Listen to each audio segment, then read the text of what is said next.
Сіз Құдаймен сөйлесуге отбасыңызбен немесе достарыңызбен сөйлескендей уақыт бөле аласыз ба?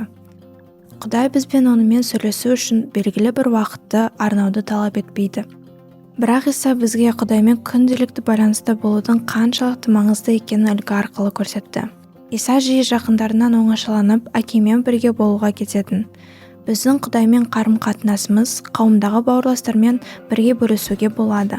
Алайда ең бастысы оның алдында жеке қарым-қатынас құра білу.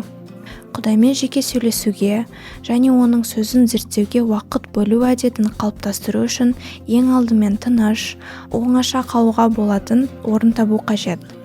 Иса теңіз жағасына, тауға немесе баққа баратын. Ал сіз үшін өз бөлмеңіз немесе тыныш көшедегі жай серуен де керемет мүмкіндік бола алады.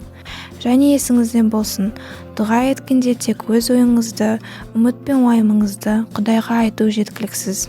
Сондай-ақ тыныш отырып, оны сізге не айтқысы келетінін тыңдай білу маңызды.